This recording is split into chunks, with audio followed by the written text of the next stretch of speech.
Coming to you live from Frank's Garage, it's the Diecast Sports Programming Network Report. I'm Tom Spanners Watson. And I'm Frank the Guru Gibbs. Alright, coming up on tonight's show, we've got another absolutely packed episode for you. Some great events, some cool news, so let's kick it off with the fact that Chaos Canyon now has an actual website. So you can get to it through chaoscanyon.co.nz or chaoscanyon.online. Either one works, it goes to the same place. And in other news, the trucks have landed for the big series happening over at Sub 4 RA. Go and check that out. It's going to be an absolute beast of a series. And for other racing news, so deadlines for mail-ins, things like that, head over to the Diecast Racing Report. New episode just out, and there's some fantastic articles in there. Then in the tips section tonight, Diecast 64E continues on with the Rookie series, and it's fantastic. He's doing one on making different axle jigs, and what's really cool is he does about 3 different ones this time. Well worth a watch. Go and check that one out. Alright, let's kick into the racing tonight with drag racing as always. Now, the Charger Summer Finals kicked off at Red Pill Racing, and these are some great races. We've said it before, these were some of the top builders around the country competing here on multiple tracks. This one was at Red Pill, and these races were fantastic. Definitely want to check that one out. Then Josh over at Rust Belt Racing was back to the Sky Drop, and this week the Turtle Car just got mental. Went completely off track after the Sky Drop there. You see it flips out, smashes into the side there, takes out a garbage truck and a whole bunch of everything else that was in its path. Look at this. You see it come through and you see the damage that rubbish truck does to everyone. And then Cleveland City Diecast Racing was back. So he'd had a bit of a hiatus for a while. I believe he was on tour, but he's back and racing hard, and nice to see some upgrades on the track, which is really cool. Diecast RacerX continues on with his mail-in tournament, and man, some of these races are so tight, it's ridiculous. Look at that. Absolutely brilliant. And the other good thing with that channel is there is a ton of racing. There's about 4 or 5 different races a day. It's absolutely brilliant. So if you're hanging out for a diecast fix, head over to Diecast RacerX. Then our good friend Mike over at RTR came to the end of the Firebird versus Camaro tournament, and he was down to the final 4, and there was only one Camaro left. And this is Frank up front in kit here. Yeah, she was a bit of a touch and go, but oh man, there were some good races. It looks like it, mate, and some very tight finishes. I saw some of the other races. It's very close. And then you were out racing over at Trax Racing, weren't you? That's right. I took out our favourite Lancer Evolution to try and blitz the field again. Well, that thing absolutely cleaned up on some of the other events that Trax have had. How'd you go this time? Well, you'll see the race here. I really thought I had him. I was a little bit behind there, but coming into the second turn, felt confident, but that Charger just got ahead of me. I couldn't quite reel him in. Oh, bad luck, mate. And then Widowmaker Run got to his finals as well. So there's a lot of tournaments at the moment just coming to a finish. And this track, we just love it. It's a huge, big track. Lots of different camera angles. Lots of excitement on this track. Different aspects. You've got chicanes, corkscrews, the humps, the jump, the massive drop. It's absolutely brilliant. If you haven't seen Widowmaker Run, you definitely want to head over and check them out. And then next up, you've got Transport, and he got into his Ferrari tournament. Again, this is another very, very good track, really nicely themed out, and a lot of interest in it. There's lots of nice twists and turns, some good speed, and of course the jump, which just happens to have a Chaos Canyon sign and a DSPN sign, which we really like. It kind of suits it, because you see here in this replay that's coming up, that's where the chaos happens.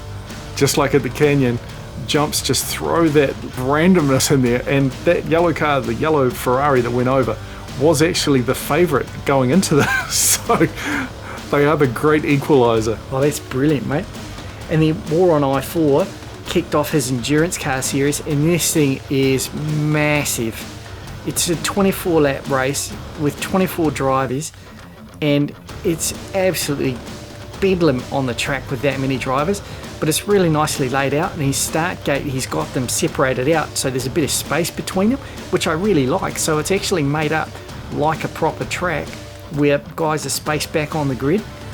Is brilliant. But you see here, as they get underway, There's just a monster number of cars out there. I genuinely don't know how he manages to keep track of it all, but damn, it's exciting to watch. Look at that. That is brilliant. And then the Amigos continued on with their Family and Friends tournament. And this has been a really good series. You know, this is a great track that the Amigos have put together. I love the theming on it. And there's been some really good races. And then Indiana Diecast Racing have also had some upgrades. I noticed the lighting is really improved here. And there's some great excitement on this track, as always. You see this guy come down here and he just gets a bit loose, rolls, and then look how far he slides. Almost gets all the way to the finish. That's absolutely brilliant.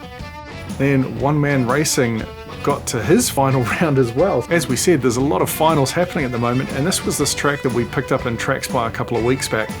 And it's another beautifully themed out track with lots of twists and turns, changes in elevation, wide track to narrow track and back again. It's just really cool. If you haven't seen One Man Racing, go and check it out. It's very interesting. And then DC World Diecast over at Fraser Ridge Raceway continued on with their Java Cup, and as always there's that carnage coming out of that tunnel as they changed elevation quite dramatically, just like at the canyon. You know, you get a bit loose there and it's all over. You can see there one of the cars who was actually in the lead flipped, but I love the way the other drivers actually just skirted around him to finish. That was very nicely done. And then speaking of carnage, it was time for NASCARnage this week. So we finally got to kick off this event, and this was lap 1 of Group 2. And it was absolute mayhem. Cars going off the track, cars flipping over, getting stuck, and then later on, when the numbers got down, there was this mayhem between Grandma Rich the Fixer and one of the other drivers, but Grandma actually riding on top of Rich the Fixer's car there. I've never seen that. That was just so cool. You see it here, comes through, and Rich the Fixer just slides in underneath. Absolute craziness. Then into the street racing, 3D Botmaker continues on with the King of the Mountain, and this time it was the international cars, and this was race number 10. And we wanted to show you this crash here in the Holden, which was absolutely brutal. It slams off the track, smashes into the street light, and then knocks the sign flying. It's absolutely brilliant. And then the Shelby Daytona here was very nice that he just pulled off the track and out of the way. Now, another track that we absolutely love here is Flat Rabbit, and he has added some more chaos to this awesome track with a jump right at the start. What? Are you kidding me? That's brilliant. I know, and there was carnage aplenty this time around. I mean, look at this one here. Car goes flipping off right by Pink's bar. I guess he needed to stop for a drink earlier on than he was planning. That is brilliant. And speaking of brilliant, Simon wrapped up his Road Warriors with his 8th and final week, and this was a great idea. You know, a lot of these builders put a lot of time into their cars and they only get raced once or twice, so it's really nice that they actually had 8 solid weeks of racing against different opponents each time, and just some very tight racing as always. It was a great series. If you haven't seen Hot Car Track, head on over, check out his series. He's got lots of different stuff on there, lots of street racing. It's very cool. And then Live Young Diecast did a cop chase. This is another nicely themed out track. Little jump at the end, and the finish just denied the cop car getting over the finish there. And War on I-4, on top of the Epic tournament, carried on with their grudge races. So these are a one and done race, and it's some very tight racing action here. It's great to see. If you want to know the results, you have to head over to his channel and check it out. And then it was time for Friday Night Cheese over at Chapman Films. Now, these races are cool. They have a great little track here and some pretty tough rules on some of the drivers, but well worth a watch. If you haven't seen them, go and check it out. There's lots of crazy stuff happening on that channel, crazy ads, interludes, all sorts of stuff. Have a look at that.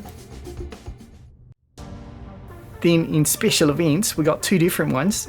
First up, our favourite DRC Rally Championship carried on over at 3D Botmaker, and this is a really fun event. And we wanted to show you this particular run here. So this was the qualifying for all of the drivers to set their original positions. But check out the state of this jump. This was such a massive jump. I mean, he almost takes out the finish gate. He was getting so much air there. It was just a shame he couldn't land it.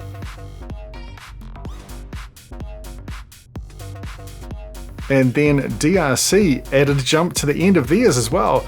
So just to add that extra chaos to their track, which has been really cool. I really like this new yard race setup that they've got, and the cars seem to be handling it quite well. I was very impressed with that. Then in Frank's corner, this is Technical Designs. Now, this guy's been around for a long time, and he makes these absolutely wicked lighting kits. So this is one of his for a full police kit with sound, and then this is one that's got low beam, high beam, tail lights, and engine sounds as well. So this is all installed in the car, and then what he's doing is he's installed a switch under the window, so the window is not secured in, and so that can press the button. It's very, very cool. If you haven't seen it, check it out. There's a link in the description to his channel, and you can actually go and buy those lighting kits.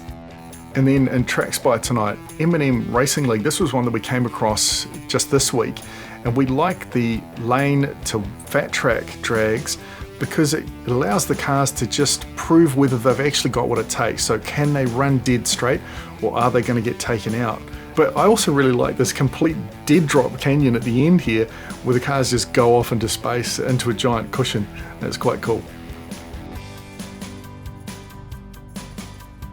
And then in Grassroots Racing, there's two we found this week. So the first one is Sonora Diecast Racing, and this track was really cool. It's an outdoor track, and I love the fact that there is a tree in the middle of the track right before the finish. Now you see here in this replay, they come down and you see how close this car gets to this tree here. I don't know why there's a tree there, but I love the fact that there is. And then the last one was Red Crash Speedway. So this is another new track. They do all sorts of little drag races here, and their video this week was actually using the speed trap, which we've seen on a few other tracks as well. So just testing the speeds of different cars, but some very cool racing there. Go and have a look at that one, Red Crash Speedway. And then it's time for Stunt of the Week, and of course it has to go to Sam and his Led Zeppelin bus jump. Now somebody pointed out that it's actually the hauling gas, not a bus, but Sam called it a bus. We'll leave it at that. But this jump was absolutely brilliant. I mean, Grandma has nerves of steel to stand at the end of that queue like that. Yeah, he did so well. I absolutely love it. All right, that is enough for yet another week. Thanks very much for watching. We hope you've enjoyed it. Remember, as always, head over to redlinederby.com for all of your racing needs. Put your races into the race calendar. Make sure you check out the Diecast Racing Report as well. So they have copies of the racing calendar there. They've got some fantastic articles, tips, how-tos, and lots more stuff for your enjoyment. Now, if you weren't aware, we've also been hiding a little bit.ly link. So it's bit.ly and then a / and some other information. We've been hiding those in the last, well, probably month's worth of DSPN reports. And if you follow those links, you have to type them into your browser. If you follow those, there's footage that you won't see anywhere else. So this is us testing things at the canyon, or maybe it's some behind the scenes stuff. Go and check it out. All right, that's enough for tonight. I'm Tom Spanners Watson, he's Frank the Guru Gibbs. We'll see you next time.